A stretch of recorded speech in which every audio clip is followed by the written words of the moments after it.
السلام عليكم ورحمة الله وبركاته. أهلا بكل متابعيني في كل مكان، يا رب دايما تكونوا بخير. اللهم صل وسلم وبارك على سيدنا محمد وعلى أهله وأصحابه أجمعين. ازيكم يا أحلى وأجمل متابعين في الدنيا. النهاردة هنعمل أكلة كده بسيطة اقتصادية وهي البرجر، وهنعمل معاكم السجق. طبعا أنا كنت عاملة السجق والبرجر في فيديو قبل كده من تفريزات رمضان. فدلوقتي بقى هبدأ بالعيش. طبعا أنا معايا كيلو من الدقيق، عجنته، حطيت فيه معلقة من الملح، معلقه شاي صغيره كده من الملح، وحطيت عليها كيس من الخميره، وعجنتها، وحطيت عليها ربع كوبايه من الزيت او 3 4 معالق من الزيت، وعجنتها. العجينه بتاعتنا لا تكون طريه قوي ولا ناشفه قوي. وبعد كده بسيبها لما تخمر. بعد كده بقطعها قد حجم السفندية، وبسيبها بقى تختمر لما ضعفها يعني تضاعف تضاعف في الحجم. وبعد كده بقى بدخلها النار زي ما حضراتكم شايفين كده. بولع لها من تحت الاول، وبهدي الشوارق من الجناب، وبيطلع معانا احلى عيش كايزر. طبعا لو انتوا عايزين تعرفوا الطريقه بالتفصيل، انا عاملاها في فيديو على القناه، من يعني عجناها العجين والخبيز وكله. بس انا حبيت اقتصر معاكم الفيديو يعني، واعمل معاكم كده ايه، يعني اكله سريعه كده على طول. طبعا ده بقيت بقى السجق اللي انا كنت عاملاه معاكم، وده البرجر اللي كنت عاملاه معاكم في فيديو الكفته لو تفتكروا. ودلوقتي بقى كل حاجه معانا جاهزه. السجق والبرجر جاهزين. طبعا احنا بقى كنا بنعمل الحاجات دي قبل الفطار بساعة. معايا بقى شرايح من البطاطس، من البصل، معايا شرايح من الفلفل، ومعايا العيش اهوت انا مقطعاه بقى، وشايفين الجمال والروعة. هشش كده وجميل وطري وتحفة. انا بتك عليها اهوت بوريكم ان هو قطني وجميل وزي الفل. ومعايا التوابل بتاعتي بقى ملح وفلفل وكمون. وطبعا التوابل دي حسب يعني رغبتك، وحسب التوابل اللي انت بتحبيها. معايا بقى دلوقتي طاسة على البوتاجاز. هنبدأ بقى نعمل السجق الأول. طبعا لو انتوا أول مرة بقى بتتابعوني، يا ريت تشتركوا في القناة يا جماعة، وتفعلوا جرس التنبيه علشان يوصل لكم كل وصفاتي. متبخلوش عليا بلايكاتكم ولا بكومنتاتكم الحلوة. يلا بقى كده عايزين نكمل 1000 مشترك، فيعني يا ريت كده تدعموني وتقفوا جنب مني. بشكر طبعا كل متابعيني اللي وقفوا جنب مني من أول ما يعني ما فتحت القناة. بشكرهم، ويعني الشكر قليل عليهم. وربنا يخليكم ليا وما نحرمش منكم ولا من دعمكم. فبالله عليكم كده تشيروا بين اصحابكم وحبايبكم، وتقفوا كده جنب مني وتدعموني. دلوقتي بقى حطيت بقى السجق اهوت، ياخد له كده تشويحه على مع الزيت. طبعا حتى يعني معلقه بسيطه خالص من الزيت، ونزلت عليها بالسجق بتاعنا. طبعا ما فكش اهوت زي الفل. ويعني عايزه اقول لكم انه طعمه جميل جدا، احلى من الجاهز كمان، واقتصادي وبسيط. فهياخد تشويحه بقى كده، وبعد كده هنزل بقى عليه بالبصله. والبصله طبعا اقطعها كده شرايح اهو بالشكل ده كده. البصله تدبل معانا كده وتاخد تشويحه برده كده. هنقوم رايحين نازلين بقى بالتوابل بتاعتنا، والفلفل هخليه في الاخر علشان انا عايزه الفلفل يكون لسه كده، يعني عايزاه يكون بخضره كده، مش عايزاه يعني يدبل قوي، عايزاه يبقى لسه كده اخضر.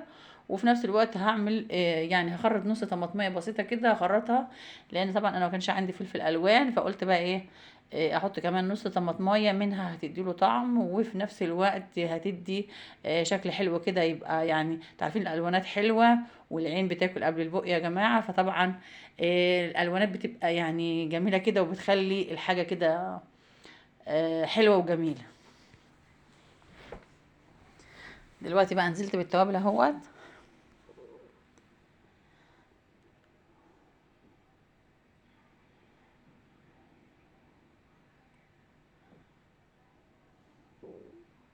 هنزل كمان بفص بقى من التوم. التوم بقى بياخده في حته تانية خالص، ويديله نفس وطعم جامد. واخر حاجه بقى هحط الفلفل ان شاء الله كده، يعني ايه اخر حاجه خالص. شايفين السجق مفكش وجميل، وعماله اقلب فيه من شمال ويمين واجيبه من فوق لتحت، مفيش حاجه فكت فيه. يعني بجد جميل وحلو، ونفس طعم السجق بالظبط. احسن من اللي بتشتري كمان. اللي بتشتريه ما انتش عارف، بتشتريه بيبقى ماهوش لحمه خالص، يعني مبيبقاش لحمه صافي، بتبقى بقى لحم اللي هو دهن اللي هو بوش على لحمه. يعني ما احناش عارفين مصدره ايه، لكن ده احنا عاملينها بالفراخ، واقتصادي وجميل، وبيدي نفس النتيجه، وطعمه خرافة جدا بجد، عجب اولادي. يعني بقى يقولوا يا ماما السجق ده عامل زي السجق بالظبط، اللي هو سجق باللحمه.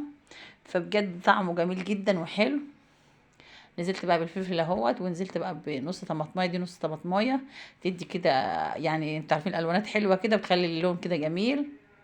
يا دوبك ياخد التشويحه بقى كده ويعتبر كده السجق بتاعنا خلاص كده خلص.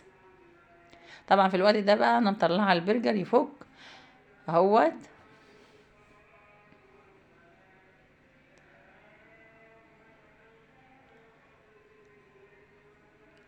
طبعا انا شاريه عيش كمان بلدي بقى اللي هحط فيه السجق كده، يعني مثلا ايه، كل واحد ياخد كده اتنين، واحد من البرجر على اتنين من او واحد برجر وواحد سجق.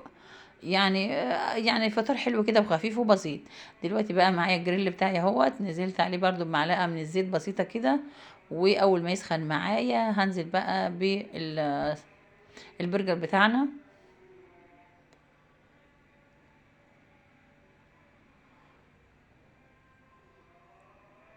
طبعا الحاجات دي لما بنفرزها قبل رمضان وبنعملها بتسهل علينا حاجات كتير قوي ووقت كبير. يعني اول ما تقوم من النوم كده تطلعي الحاجة. يعني انا طبعا بعمل الحاجات دي كلها قبل العصر بساعة، طالما كل حاجة عندي جاهزة في ثانية كده وعلى ما بتطلعيها. ما بتاخدش وقت، فالتفريزات حلوة. يعني فلما تيجي تعملوا كده، يعني اعملوا حاجات واركنوها في التلاجة، بتساعد معاكم في الوقت جامد. وكمان البرجر بتاعنا ما بيفكش خالص اهو، ده دليل ان هو جميل ولا بيفك ولا بيكش. الحجم بتاعه حلو وجميل، يعني ما شاء الله حاجة حلوة جدا. ومن غير بقى فويل صويا ولا اي حاجة خالص. اللحمة صافية يا جماعة، لحمة ودهن وخلاص، ما فيش اكتر من كده.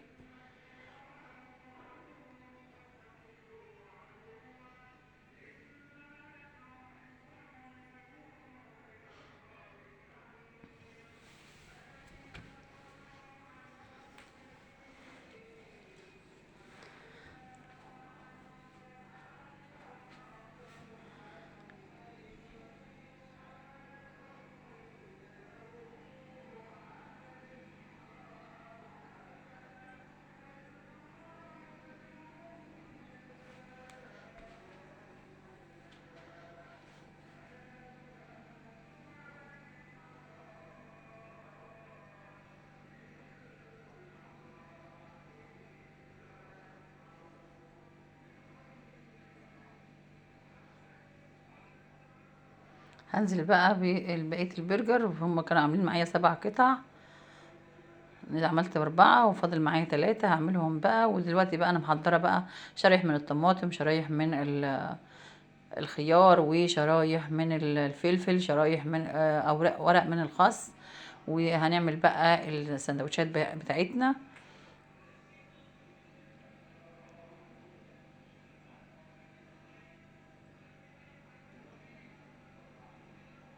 دلوقتي بقى خلاص اهوت كل حاجه جهزت معانا البرجر، ومعانا شرايح الخيار، ومعانا السجق، ومعانا كده الفلفل واوراق الخس. وكل حاجه جاهزه دلوقتي، وهنركب بقى السندوتشات بتاعتنا. عايزه اقول لكم ان كانت اكله بسيطه وجميله ولذيذه. وطبعا عملنا جنبنا بقى بطاطس محمره، وعملنا جبنه طعميه كده مقليه. اكله كانت بسيطه وجميله. اتمنى لو عجبكم الفيديو ما تبخلوش عليا باللايك، واشوفكم في فيديو جديد ووصفه جديده، والسلام عليكم ورحمه الله وبركاته.